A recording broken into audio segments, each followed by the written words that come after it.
მოგესალმებით, ქალბატონებო და ბატონებო, ჩემო ძვირფასო ტელემაყურებლებო.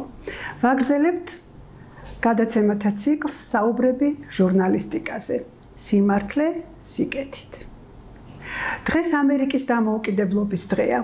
ლამის 2 საუკუნენახევრის წინ, უფრო ზუსტად 248 წლის წინ, 1776 წლის 4 ივლისს პენსილვანიის შტატის ქალაქ ფილადელფიაში მეორე კონტინენტურმა კონგრესმა ამერიკის 13 კოლონია ინგლისისგან დამოუკიდებელ შტატად გამოაცხადა.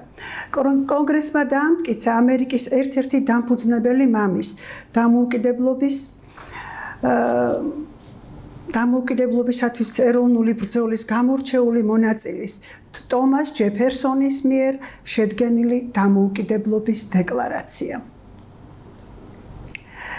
ჩრდილოეთ ამერიკის კონტინენტზე შეიქმნა ახალი სახელმწიფო. ამერიკის შეერთებული შტატები და 4 ივლისი გამოცხადდა ამერიკის ეროვნულ დღესასწაულად. ამერიკის სახელმწიფო დროშაზე თავდაპირველად 13 წითელი ზოლი და ამდენივე ვარსკვლავი გამოსახეს. თანდათანობით შტატების მატების კვალდაკვალ იზრდებოდა ვარსკვლავების რაოდენობა და დღეს 50 შტატის შესაბამისად არის 50 ვარსკვლავი. ზოლების რაოდენობა კი არ შეცვლილა.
And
ვუხოცავთ საქართველოს პარტნიორ სუპერ სახელმწიფოს, ამერიკის ყველა მოქალაქეს.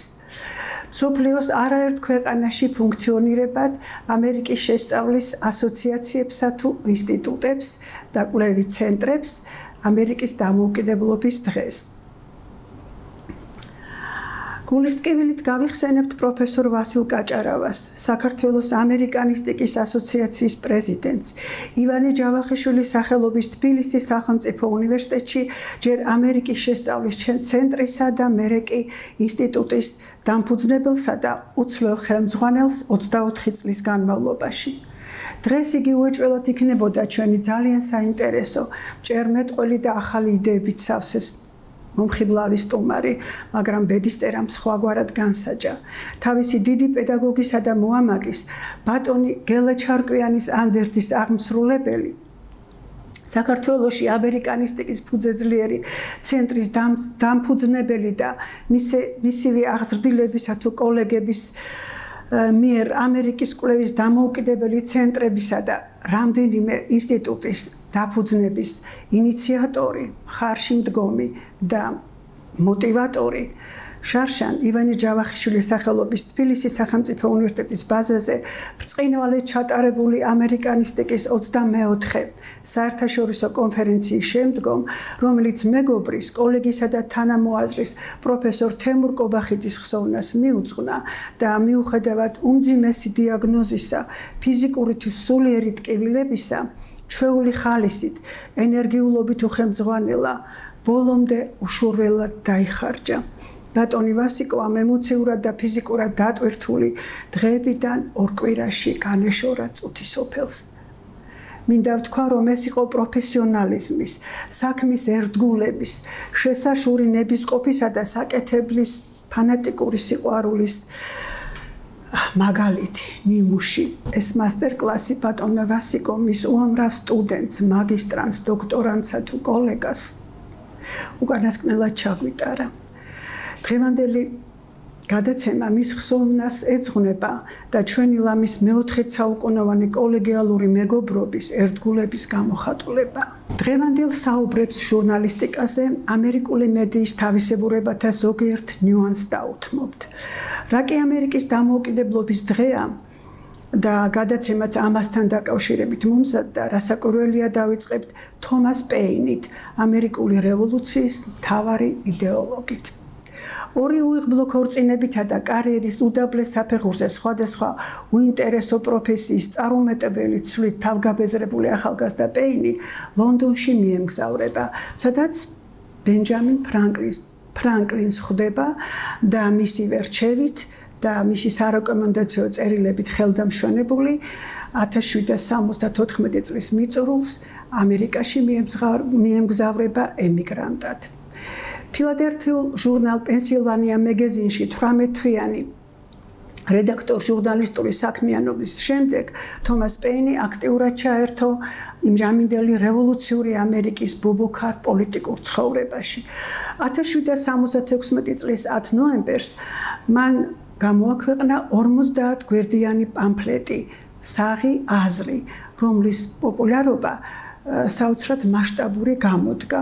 500,000-ზე მეტი ეგზემპლარი გაიყიდა და ლამის თავისუფლებისათვის ამერიკული კოლონიების ბრძოლის მანიფესტად იქცა. ავტორმა ჰონორარზე უარი განაცხადა და მთელი შემოსავალი რევოლუციურ არმიას გადაულოცა. საღი აზრის პათოსი თავისუფლებისათვის ბრძოლის ჟინით იყო გაჟღენთილი და უმთავრეს თეზისად გაზრდებდა ფრაზა განშორების დროა.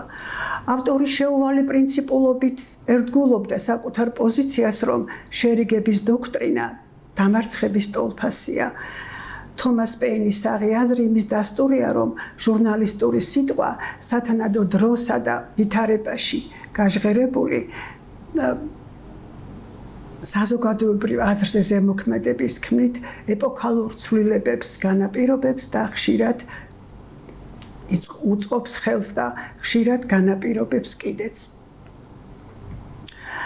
დაუსრულებლად შეიძლება ამერიკულ მედიაზე საუბარი. ფიქრობ, მაყურებლისთვის საინტერესო იქნება ამერიკული ჟურნალიზმის დანარჩენ მსოფლიოსა და საქართველოზე გავლენის კიდევ ერთი ფაქტი, შორეული ფაქტი.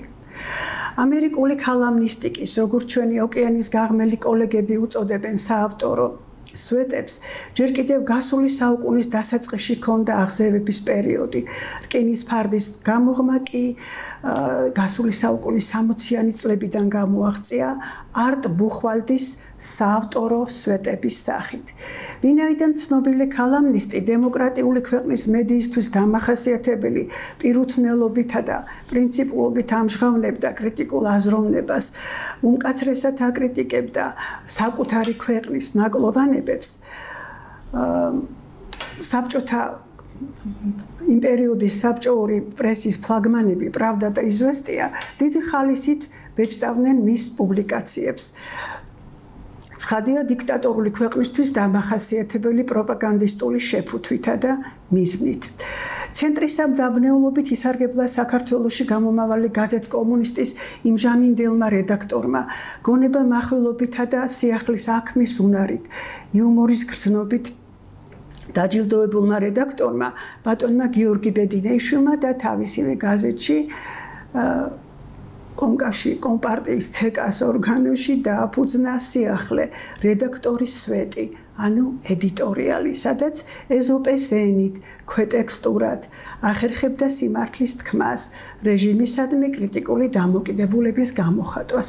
ცხადია, მას უამრავი მოწინააღმდეგე და უამრავი სირთულე შეხვდა, მაგრამ მკითხველი თუ მიმბაძველიც არც თუ ცოტა ჰყავდა. 90-იან წლებში ეროვნული მოძრაობის აღზევების პერიოდში კიდევ უფრო პოპულარული გახდა საავტორო სვეტების პრაქტიკა. გამოხატვის თავისუფლების პერიოდს საუკეთესოდ ესადაგებოდა ამერიკული წარმოშობის ჟურნალისტური ფორმა. არაერთ მწერალსა თუ პუბლიცისტს ჰქონდა ამა თუ იმ გაზეთში საკუთარი საავტორო სვეტი და ბევრი რედაქტორი აქვეყნებდა რედაქტორის სვეტს. თავისთავად ქალამნისტიკა წარმოადგენს ელიტარულ, უკვე სახელმოხვეჭე პუბლიცისტთა შემოქმედების ასპარეზს. გამორჩეულად თავისუფალ სივრცეს ბეჭდური მედიის ფურცლებზე, სადაც უმთავრესია ინტერპრეტაციის, საკუთარი აზრის გამოხატვის, ორიგინალური თვალსაზრისის წარმოჩენის, წერის მანერის წარმოჩენის უნარი.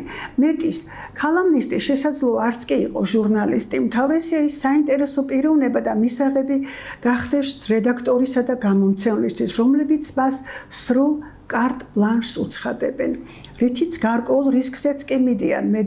მედია აუდიტორიის გემოვნება ხომ მრავალფეროვანია, დიფერენცირებულია და დამოკიდებულია კითხელ მაყურებლის ასაკზე, გემოვნებაზე, ინტელექტსა თუ სოციალურ ან პოლიტიკურ პოზიციაზე.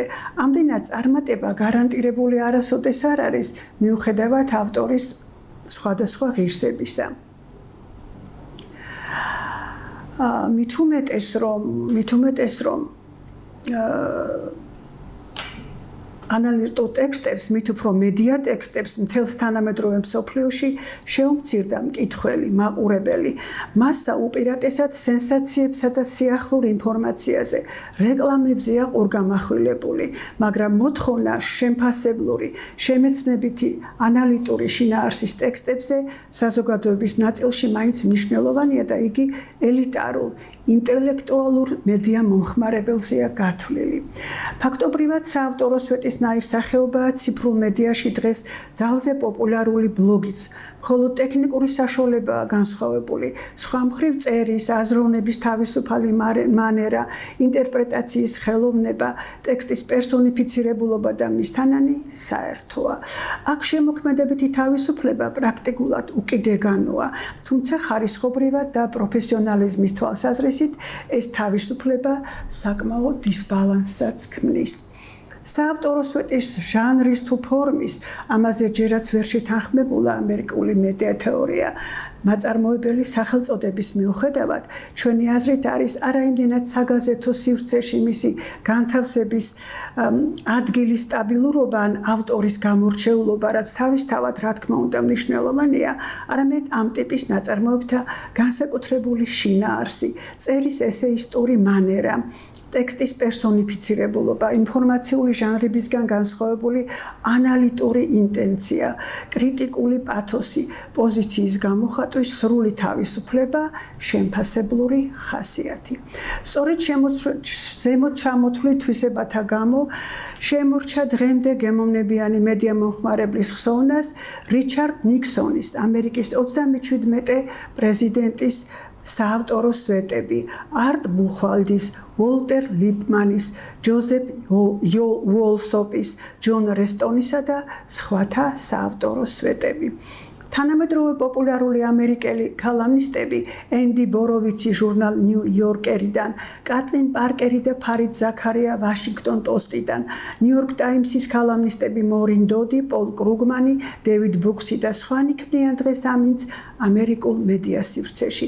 ამკვიდრებენ საზოგადოებრივ აზრზე ზემოქმედების, კომუნიკაციის ახალ ეფექტურ ფორმებსა და მეთოდებს. ყოველ მათგანს აქვს საკუთარი სტილი, არავის მსგავსი გამორჩეული მანერა, თემატიკა, სოფლახქმა. პოლ კრუგმანი, გაზეთ ნიუ-იორკ ტაიმსის ანალიტური საავტორო სვეტის ავტორი, ვფიქრობთ, მაინც გამორჩეული კოლუმნისტია თანამედროვე ამერიკულ მედიაში. იგი 2008 წლის ნობელის პრემიის ლაურეატია საერთაშორისო ეკონომიკის დარგში. კეინსიანისტი და მისი მიმდევარი მოთხოვნის მართვის ფისკალური პოლიტიკის საკითხებში, რაც აისახა როგორც მის სანობელო ნაშრომში, ასევე ბესტსელერში, კრიზისიდან გამოსავალი არსებობს. და ეს მაშინ, როცა დანარჩენი მსოფლიო ქამრების შემოჭერის პოლიტიკას დაადგა ეკონომიკაში, ეკონომიკური კრიზისის პერიოდში. შესაბამისად, კრუგმანის პუბლიკაციები გამოირჩევა შესაშური ანალიტური აზროვნებით, ფაქტებისა და მოვლენების პრობლემათა კვლევის სიღრმით, შეფასება ინტერპრეტაციის მყარი არგუმენტირებულობით. უცბად ამიტომ არ ექმნება სერიოზული პრობლემები ამერიკული ბეჭდური მედიის და გამორჩეულად რუხი კარდინალის ანალოგიით, რუხ ქალბატონად სახელდებულ ნიუ-იორკ ტაიმს. ზოგადად კი ბეჭდური მედია მოგეხსენებათ მსოფლიოში არის ეგრეთ წოდებულ გზაჯვარედინზე, მისი ყოფნა არ ყოფნის საკითხი დააყენა გაციფრულებული მედია მაყურებლის თუ მკითხველის დამოკიდებულებამ, მისმა გულგრილობამ ბეჭდური მედიის უინტერესო ნიუშების მიმართ. 1975 წელს გადაცემაში 60 წუთი ინტერვიუს დროს კალიფორნიის ყოფილმა გუბერნატორმა და ამერიკის შეერთებული შტატების მომავალმა პრეზიდენტმა რონალდ უილსონ რეიგანმა საკუთარ ეკონომიკურ ხედვაზე მსჯელობისას განაცხადა, თუ ოდესმე ფაშიზმი მოვა ამერიკაში, იგი მოვა ლიბერალიზმის სახითო. ძნელი სათქმელია, რამდენად სრულყოფილად განჭვრიტა მე-20 საუკუნის ერთ-ერთმა გამოჩენილმა პოლიტიკოსმა, მაგრამ ქვეყნის მომავალი 10 წლის წინ, მაგრამ მის ამ ისტორიულ პროგნოზზე დაფიქრება მართებთ არა მხოლოდ ამერიკაში, უთუოდ თანამედროვე საქართველოშიც. მით უფრო რომ ამერიკული მედიის ისტორიამ და დღევანდელობამ იცის ისეთი სახელებიც, როგორიცაა ლიზა ჰავარდი, ნოამ ჩომსკი, ტაკერ კარლსონი, პაულო ლიმა, სამართლის დასამკვიდრებლად დინების საწინააღმდეგოდ მავალი ჟურნალისტები, ვისთვისაც საბედისწერო გამოდგა ამგვარი პროფესიული თავგანწირვა. მათზე საუბარი გადაცემის ქრონომეტრაჟის გამო სამომავლოდ უნდა გადავდოთ. ამერიკული მედიის თემა ხომ, როგორც მოგახსენეთ, ამოუწურავია. ჩემს თანამედროვე კოლეგებს, განსაკუთრებით კი ახალგაზრდებს, პრაქტიკულ ჟურნალისტებს მინდა შევახსენო ჯოზეფ პულიცერის ანდერძი, მისი თეზისები, რაც მან დაგვიტოვა მეოთხე ხელისუფლების მსახურთ, ანუ ზნეობრივი ეთიკური ჭეშმარიტი ჟურნალიზმის წარმომადგენლებს. ყოველთვის იბრძოლეთ პროგრესისა და რეფორმისათვის. არასდროს არავითარი მიზეზით შეიწყნაროთ უსამართლობა ან კორუფცია. არასოდეს გახდეთ მხარე. არასოდეს გახდეთ რომელიმე პარტიის წევრი, იბრძოლეთ ყველა პარტიის დემაგოგების წინააღმდეგ. არასოდეს დაკარგოთ თანაგრძნობის განცდა. ყოველთვის დაუპირისპირდით პრივილეგირებულ კლასებს და კლანებს, საზოგადოების მძარცველებს. არასოდეს დაკმაყოფილდეთ მხოლოდ ახალი ამბებით. ინტერპრეტაციის ხელოვნება არის ჟურნალისტის უმთავრესი ღირსება. ყოველთვის იყავით უაღრესად დამოუკიდებლები, მიუკერძოებელნი. არასოდეს შეუშინდეთ ბრძოლას უკეთურობასთან, ვის მიერ ჩადენილიც უნდა იყოს იგი. ყველაზე პრესტიჟული ამერიკული მედია პრემიის დამფუძნებელი ჯოზეფ პულიცერი ყოველივე ზემოთქმულიდან გამომდინარე დაასკვნის. კარგად დაფიქრდით, ვიდრე ამ პროფესიას აირჩევდეთ, ხოლო თუ უკვე იქ ახართ და გაგიჭირდათ, ამ ყოველივეს აღსრულება წასვლა ბევრად ნაკლებად სამარცხვინო იქნება, ვიდრე დარჩენა და ზნეობრივი პრინციპების ღალატი.